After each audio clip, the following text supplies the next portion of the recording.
أشهد أن لا إله إلا الله وحده لا شريك له وأشهد أن محمدا عبده ورسوله أما بعد أعوذ بالله من الشيطان الرجيم بسم الله الرحمن الرحيم. Assalamualaikum warahmatullahi wabarakatuh. Sebelum ini telah dijelaskan hubungan jannatin tajri min tahtihal anhar, kebun-kebun surgawi yang di bawahnya mengalir sungai-sungai, dengan firman Allah SWT mengenai hakikat berkurban binatang ternak pada waktu ibadah haji, di mana Allah SWT berfirman, la yanalallaha luhumuha wala dima'uha walakin yanaluhu taqwa minkum kadzalika sakhkharaha lakum litukabbirullaha ala ma hadakum wa basyiril muhsinin. Dagingnya sekali-kali tidak akan sampai kepada Allah dan tidak pula darahnya. Tetapi ketakwaan kamu itulah, yaitu yang mendasari pengorbanan itulah, yang akan sampai kepadanya, kepada Allah. Demikianlah Dia menundukkan mereka untuk kamu supaya kamu mengagungkan Allah atas petunjuk yang Dia telah berikan kepada kamu. Dan berikanlah kabar gembira kepada orang-orang yang berbuat ihsan. Nah, di sini katakan muhsinin, bukan yang berbuat adil. Karena adil itu tingkatan akhlak yang seimbang. Jika diberi kebaikan, dibalas dengan kebaikan yang sama. Tetapi ihsan adalah keinginan berbuat baik kepada sesama, sekalipun dia sebelumnya tidak menerima apapun. Itu ihsan lebih tinggi. Di sini dikatakan wabasyiril muhsinin, yaitu berikanlah kabar gembira kepada orang yang berbuat kebajikan, kebaikan. Sebelumnya juga telah dijelaskan tentang hadis qudsi. Kemudian juga ada di dalam Injil tentang Nabi Isa bercerita. Cuman di dalam hadis qudsi cerita aku Allah, ya, sedangkan di dalam Injil diceritakan raja. Bahwa pada waktu hari penghisaban, bahwa raja atau Tuhan itu akan berbicara kepada orang yang beriman, bahwa dulu aku lapar, tetapi engkau tidak memberiku makan. Dulu aku sakit, tetapi engkau tidak menengokku. Dulu aku kehausan, tetapi engkau tidak memberiku minum. Dan dulu aku telanjang, tetapi engkau tidak memberiku pakaian.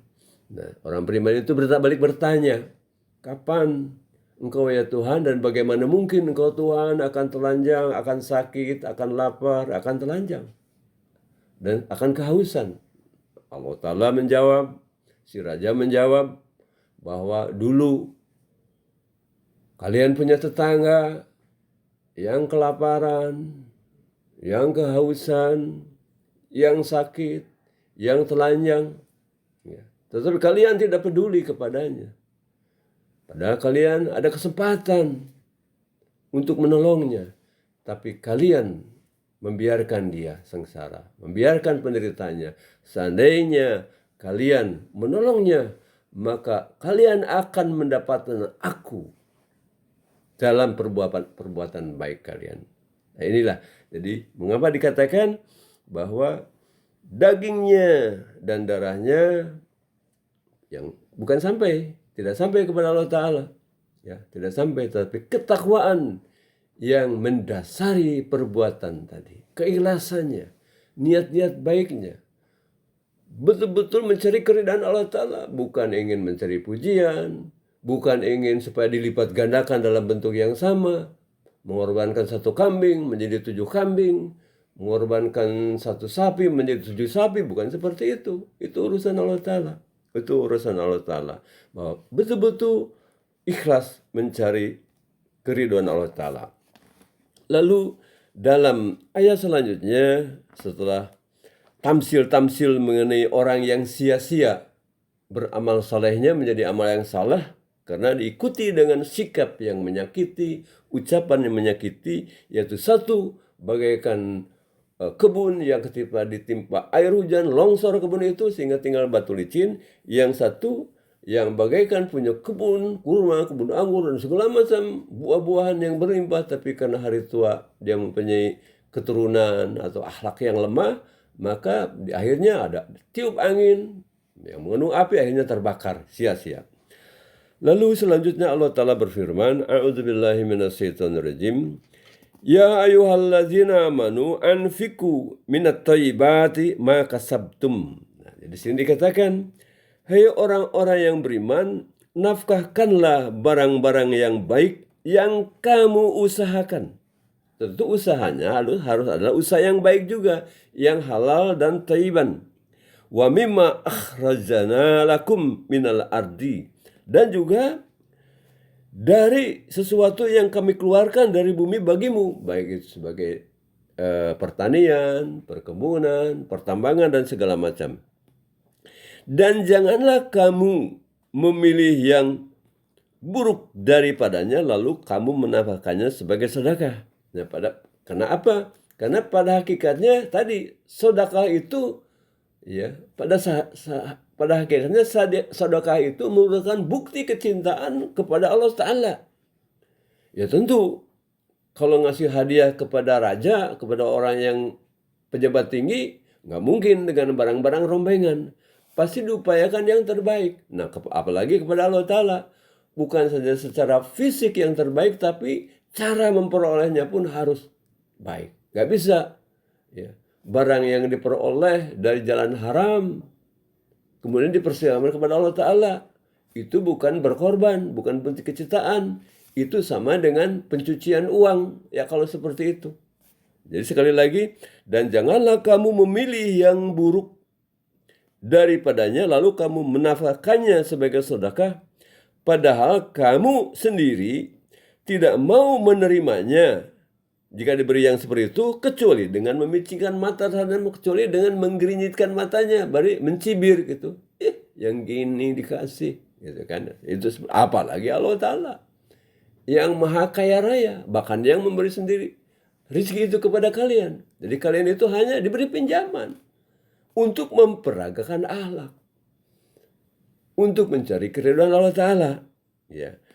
Lalu dan ketahuilah bahwa Allah maha kaya, maha terpuji. Kembali tadi kalau yang di atas sebelumnya dikatakan bahwa sesungguhnya Allah Ta'ala maha kaya, maha santun. Nah, di sini dikatakan Allah Guniyun Hamid. Allah maha kaya dan maha terpuji. Jadi Allah Ta'ala pun dalam memberikan kekayaannya kepada orang yang dikehendakinya juga dengan cara-cara yang maha terpuji. Tidak pernah, nanti kamu harus mengembalikan sekian kali lipat. Tidak demikian. Jadi itulah bahwa bukan darahnya dan dagingnya yang sampai kepada Allah Ta'ala, tapi cara, ya, cara ketakwaan yang mendasarnya itulah yang sampai kepada Allah Ta'ala. Di dalam mengenai intisari atau hakikat pengorbanan tadi, bahwa bukan dagingnya dan darahnya yang sampai kepada Allah Ta'ala, ayat ini menerangkan dengan sangat jelas intisari, rahasia, dan hakikat serta tujuan-tujuan dan maksud berkurban di jalan Allah. Nah, di sini contohnya adalah kurban binatang. Padahal di sini mencakup semuanya. Wa mimma razaqnahum yunfikun. Ayat ini mengajarkan bahwa bukanlah perbuatan lahir zahiriah upacara kurban itu yang menarik keridhaan Allah Ta'ala, melainkan jiwa yang menjadi dasar dan niat yang ada di belakang pelaksanaan pengorbanan atau amal soleh tadi. Daging atau darah binatang yang disembelih tidak akan sampai kepada Tuhan. Beda dengan pengorbanan sesajen. Korban ayam hitam lah, itulah supaya darahnya untuk sampai itu tidak akan sampai. Ya, seperti itu. Jadi yang diterima itu bukan darah dan daging dari binatang yang disembelih, binatang kurban yang disembelih itulah yang sampai kepada Allah Ta'ala. Yang diterima oleh Allah SWT adalah ketulusan hati. Di sini dikatakan ketakwaan. Allah menuntut dan menerima pengorbanan mutlak semua, ya, pengorbanan mutlak semua yang dekat dan dicintai oleh kita. Jadi yang harus dikorbankan itu adalah sesuatu yang bukan yang tidak dicintai, justru harus yang paling dicintai. Sebab apa? Sebab jika kita mengorbankan sesuatu yang tidak dicintai, sedang yang dicintai tetap ada pada kita, itu bukan tanda cinta kepada Allah Ta'ala. Artinya syirik juga. Jadi selain Allah ada yang lebih dicintai. Apa? Itu yang tidak dikorbankan. Oleh karena itu, pengorbanan itu harus yang terbaik. Bukan yang ala kadarnya. Karena yang berkorban itu kepada siapa? Kepada wujud yang maha kaya raya. Jadi pada hakikatnya Allah tidak memerlukan atau menuntut dari kita pengorbanan apapun berupa daging dan darah binatang-binatang kurban. Tetapi menuntut pengorbanan dari hati, dari kecintaan kita. La ilaha illallah. Tiada Tuhan selain Allah. Itulah arti daripada pengorbanan. Kecintaan kepada Allah harus menjadi nomor satu. Tetapi pikiran atau pendapat seperti ini pun tidak benar. Bahwa karena bukan perbuatan zahir dalam memberikan kurban, tetapi niat yang di belakangnya yang betul-betul mempunyai arti akan sampai kepada Allah Ta'ala, maka oleh karena itu perbuatan zahir itu tidak perlu, yang penting mah hati. Nggak bisa demikian. Sebagaimana tadi jelaskan, kita bilang sama pasangan kita cinta, cinta, cinta, muluk-muluk sampai selangit, tapi tidak pernah ada buktinya berupa amal nyata, itu omong kosong. Jadi biar bagaimanapun juga, bahwa bukti kecintaan itu tidak cukup dengan hati, tidak cukup dengan niat, tapi harus berupa amal saleh. Ya. Jadi tidak benar bahwa karena bukan perbuatan zahir dalam memberikan korban, yang penting tetapi niat yang ada di belakangnya yang betul-betul mempunyai arti, maka amal perbuatan secara zahir tidak penting. Salah itu pendapat.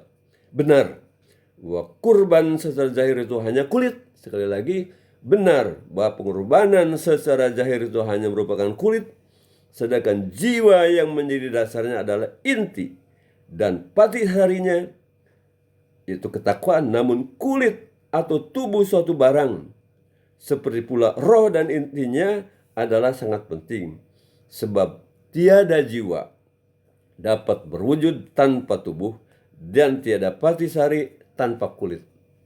Orang memang senang makan pisang. Pisang itu berkulit. Tetapi jika misalnya pisang Ambon yang matang itu tanpa kulit ada di atas tanah, beranikah kita makan? Maukah kita memakannya? Tidak bisa. Tetap saja kulit itu perlu. Jadi begitu juga oleh karena itu peribadahan dalam Islam, baik tubuh maupun ruh sama-sama mendapat pengaruh baiknya.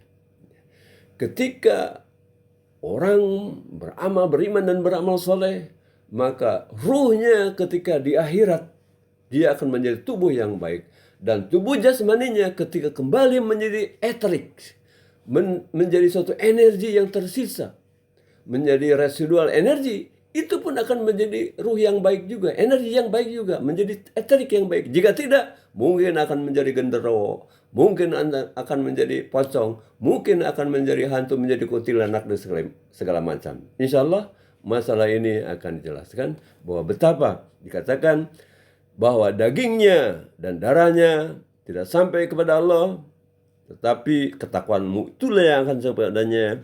Demikianlah dia menundukkan mereka itu binatang ternak untuk kamu, supaya melaluinya kamu mengagungkan Allah atas petunjuk yang dia telah berikan kepada kamu, dan berikanlah kabar gembira kepada orang-orang yang berbuat ihsan. Assalamualaikum warahmatullahi wabarakatuh.